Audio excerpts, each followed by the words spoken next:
ನೀವು ಒಂದ್ಸಲ ಆದ್ರೂ ನಾನು ಹೇಳೋದನ್ನ ಕೇಳಿದಿರಾ? ಯಾವಾಗ ನೋಡಿದ್ರು ನಿಮ್ದೇ ಪ್ರಪಂಚದಲ್ಲಿ ಇದ್ಬಿಡ್ತೀರಾ. ನಿಮ್ಮಂಥವ್ರಿಗೆ ಮನೆ, ಹೆಂಡತಿ, ಮಕ್ಕಳು ಅಂತ ಯಾಕೆ ಬೇಕು? ಬಾಯಿಗೆ ಬಂದಂಗೆ ಮಾತಾಡ್ಬೇಡ್ವೆ. ಗಂಡ ಅನ್ನೋ ಮರ್ಯಾದೆ ಇರಲಿ. ಇದು ಒಂದು ಸಂಸಾರ, ನಂದು ಒಂದು ಜನ್ಮ. ದಿನವೆಲ್ಲ ಹೊರಗೆ ದುಡ್ದು ಮನೆಗೆ ಬಂದ್ಮೇಲೆ ಗಂಡಸಿಗೆ ನೆಮ್ಮದಿನೂ ಇಲ್ಲ, 3 ಕಾಸಿನ ಮರ್ಯಾದೆನೂ ಇಲ್ಲ. ಅಂದಮೇಲೆ ನಾನು ಯಾಕೆ ಮನೇಲಿ ಇರಬೇಕು? ನೀವು ಒಂದ್ಸಲ ಆದ್ರೂ ನಾನು ಹೇಳೋದನ್ನ ಕೇಳಿದಿರಾ? ಯಾವಾಗ ನೋಡಿದ್ರು ನಿಮ್ದೇ ಪ್ರಪಂಚದಲ್ಲಿ ಇದ್ಬಿಡ್ತೀರಾ. ನಿಮ್ಮಂಥವ್ರಿಗೆ ಮನೆ, ಹೆಂಡತಿ, ಮಕ್ಕಳು ಅಂತ ಯಾಕೆ ಬೇಕು? ನಿನ್ನಂಥವ್ರ ಜೊತೆ ಸಂಸಾರ ಮಾಡೋದಕ್ಕಿಂತ ಸನ್ಯಾಸಿ ಆಗೋದೇ ಮೇಲು. ಈ ಮನೇಲಿ ನೀನು ನಿನ್ನ ಮಗಳು ಇಬ್ಬರೇ ಇರಿ. ನಾನು ಎಲ್ಲಾದರೂ ಹಾಳಾಗೋಗ್ತೀನಿ. ಅಲ್ವೇ ಅನನ್ಯ, ಇತ್ತೀಚೆಗೆ ಒಂಥರ ಇದೆಯಲ್ಲ, ಏನಾಯ್ತೆ ನಿನಗೆ? ನನಗೆ ಗೊತ್ತಿಲ್ಲ ಪ್ರಿಯಾ, ನನ್ನ ಜೀವನದಲ್ಲಿ ಯಾಕೋ ಯಾವುದು ಕೂಡ ಸರಿ ಇಲ್ಲ. ನನ್ನ ಫ್ಯಾಮಿಲಿಲಿ ನೆಮ್ಮದಿ ಇಲ್ಲ, ಸ್ಟಡೀಸ್ ಮೇಲೆ ನನಗೆ ಆಸಕ್ತಿ ಇಲ್ಲ, ನಾನು ಬದುಕಬೇಕು ಅನ್ನೋ ಆಸೆನೇ ಇಲ್ಲ. ಸೂಸೈಡ್ ಮಾಡ್ಕೊಳ್ಬೇಕು ಅಂತ ಅನ್ನಿಸ್ತಾ ಇದೆ. ಯಾಕೆ ಯೋಚನೆ ಮಾಡ್ತೀಯಾ? ನಾನಿಲ್ವಾ? ಮೇ ಬಿ ನಿನಗೊಂದು ಡಿಸ್ಟ್ರಾಕ್ಷನ್ ಬೇಕು ಅನಿಸುತ್ತೆ, ನೀನು ಬೆಟರ್ ಫೀಲ್ ಮಾಡೋ ಹಾಗೆ. ಡಿಸ್ಟ್ರಾಕ್ಷನ್ನಾ? ಯಾವ ಥರ? ಗೊತ್ತಿಲ್ಲ ಕಣೆ. ಮೇ ಬಿ ನೀನು ಯಾರಾದರೂ ಹೊಸೊಬ್ರನ್ನ ಪರಿಚಯ ಮಾಡ್ಕೊಳ್ಳೆ. ನಮ್ಮ ಕ್ಲಾಸ್ ಅರ್ಜುನ್ ಗೊತ್ತಾ ನಿನಗೆ? ಅವನು ತುಂಬ ಒಳ್ಳೆ ಹುಡುಗ. ನೀನು ಅವ್ನ ಪರಿಚಯ ಮಾಡಿಕೊಂಡ್ರೆ ನಿನ್ನ ಪ್ರಾಬ್ಲಮ್ಸಿಂದ ಹೊರಗಡೆ ಬರ್ಬೋದು. ಮೇ ಬಿ ನೀನು ಹೇಳೋದು ಸರಿ ಅನಿಸುತ್ತೆ. ನನ್ನ ಸಮಸ್ಯೆಯಿಂದ ಹೊರಗೆ ಬರೋದಕ್ಕೆ ಇದು ಒಂದು ಪ್ರಯತ್ನ ಮಾಡಿ ನೋಡ್ತೀನಿ.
ಯಾರಿಗೆ ಟೆಕ್ಸ್ಟ್ ಮಾಡ್ತಿದ್ದೆ ನೀನು? ಓ ಅದಾ, ಪ್ರಿಯಂಗೆ ಕಣೋ. ಯಾಕೆ? ನೀನು ಯಾವಾಗಲೂ ಅವಳಿಗೆ ಟೆಕ್ಸ್ಟ್ ಮಾಡ್ತಿರ್ತೀಯಾ? ಯಾವತ್ತಾದರೂ ಒಂದು ದಿನ ನನಗೆ ಟೆಕ್ಸ್ಟ್ ಮಾಡಿದ್ಯಾ? ಅರ್ಜುನ್, ಏನು ಮಾತಾಡ್ತಿದ್ಯಾ? ಅದರಲ್ಲೇನು ತಪ್ಪು? ನೀನು ನನ್ನಿಂದ ಏನೋ ಮುಚ್ಚಿಡ್ತಿದ್ಯಾ ಅಲ್ವಾ? ನಿನಗೆ ಬೇರೆ ಯಾವನೋ ಸಿಕ್ಕಿರಬೇಕು. ಅರ್ಜುನ್, ಏನು ಮಾತಾಡ್ತಿದ್ಯಾ? ನಿನಗೆ ಯಾಕೆ ಹಾಗನ್ನಿಸ್ತಾ ಇದೆ? ನನಗೆ ಗೊತ್ತಿಲ್ಲ ಅನನ್ಯ, ನನಗೆ ನಿನ್ನ ಮೇಲೆ ನಂಬಿಕೆನೇ ಬರ್ತಿಲ್ಲ.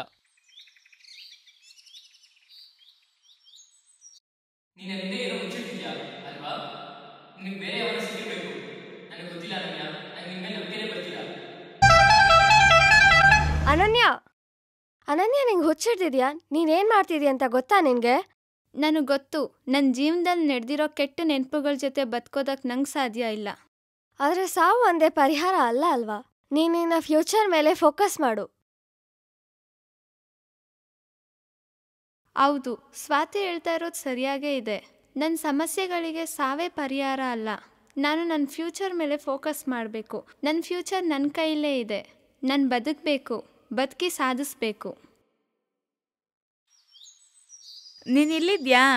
ನೀನೆಲ್ಲೋ ಕಳೆದೋದೆ ಅಂತ ಹುಡುಕ್ತಿದ್ದೆ ಕಣೆ. ನಾನು ಯೋಚಿಸ್ತಿದ್ದೆ ಪ್ರಿಯಾ, ನನ್ನ ಸ್ಟಡೀಸ್ ಮೇಲೆ ಫೋಕಸ್ ಮಾಡಬೇಕು ಅಂತ ನನಗೀಗ ಅರ್ಥ ಆಗಿದೆ. ಅದು ಒಳ್ಳೆಯದೇ ಅನನ್ಯ. ನೀನು ಮುಂಚೆ ಸ್ಟಡೀಸಲ್ಲಿ ತುಂಬ ಚೆನ್ನಾಗಿದ್ದೆ. ನೀನು ಮತ್ತೆ ಸ್ಟಡೀಸ್ ಮೇಲೆ ಫೋಕಸ್ ಮಾಡಬೇಕು ಅಂತ ಹೇಳಿದ್ದೀನಿ ಕೇಳಿ ನಂಗೆ ತುಂಬ ಖುಷಿ ಆಯಿತು ಅನನ್ಯ. ಹೌದು ಪ್ರಿಯಾ, ನಾನು ಈಗಾಗಲೇ ತುಂಬ ಟೈಮ್ ವೇಸ್ಟ್ ಮಾಡಿದ್ದೀನಿ. ಈಗಲಾದರೂ ನನ್ನ ಲೈಫ್ನ ಕಂಟ್ರೋಲಿಗೆ ತಗೋಬೇಕು. ಅನನ್ಯ ಇರು, ನನ್ನ ಮೆಸೇಜಿಗೆ ಯಾಕೆ ರಿಪ್ಲೈ ಮಾಡ್ತಿಲ್ಲ? ಅರ್ಜುನ್, ನಾನು ತುಂಬ ಯೋಚಿಸಿ ನೋಡಿದೆ. ನಮ್ಮಿಬ್ಬರ ಮಧ್ಯೆ ಇರೋ ಈ ಫ್ರೆಂಡ್ಶಿಪ್ ಇದೆಯಲ್ಲ, ಇದು ಯಾಕೋ ಸರಿ ಹೋಗ್ತಿಲ್ಲ. ಏನು ಹೇಳ್ತಾ ಇದೆಯಾ ನೀನು? ಅಲ್ಲ ಅನನ್ಯ, ನಾವಿಬ್ಬರು ಜೊತೆಗಿದ್ರೆ ಚೆನ್ನಾಗಿರ್ತೀವಿ ಅಂದ್ಕೊಂಡಿದ್ವಿ. ಇಲ್ಲ ಅರ್ಜುನ್, ನನ್ನ ಡೌಟ್ ಪಡೋ ಅಂಥ ರಿಲೇಷನ್ಶಿಪ್ಪಲ್ಲಿರೋಕೆ ನನಗಿಷ್ಟ ಇಲ್ಲ. ನಾನು ನನ್ನ ಸ್ಟಡೀಸ್ ಮೇಲೆ ಮತ್ತು ನನ್ನ ಫ್ಯೂಚರ್ ಮೇಲೆ ಫೋಕಸ್ ಮಾಡಬೇಕು. ನನಗೋಸ್ಕರ ನಾನು ಇದನ್ನು ಮಾಡಲೇಬೇಕು. ಅನನ್ಯ, ಅನನ್ಯ,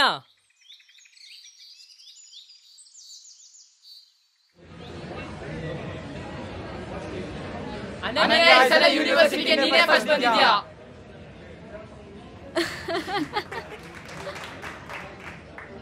ಜೀವನದಲ್ಲಿ ಕಷ್ಟಗಳು ನಿಮ್ಮನ್ನು ಆವರಿಸಿಕೊಂಡಾಗ ನಿಮ್ಮ ಕಥೆನ ಬದಲಾಯಿಸೋ ಶಕ್ತಿ ನಿಮ್ಮೊಳಗೆ ಇದೆ ಅನ್ನೋದನ್ನು ಮರಿಬೇಡಿ. ನಿಮ್ಮ ಜೀವನದಲ್ಲಿ ಯಾವುದು ಮುಖ್ಯ ಅನ್ನೋದರ ಕಡೆ ಗಮನ ಇರಲಿ. ಆಗ ಅದರ ಕಡೆಗಿನ ದಾರಿ ಸುಗಮವಾಗಿರುತ್ತೆ. ಆತ್ಮಹತ್ಯೆನೇ ಎಲ್ಲದಕ್ಕೂ ಪರಿಹಾರ ಅಲ್ಲ.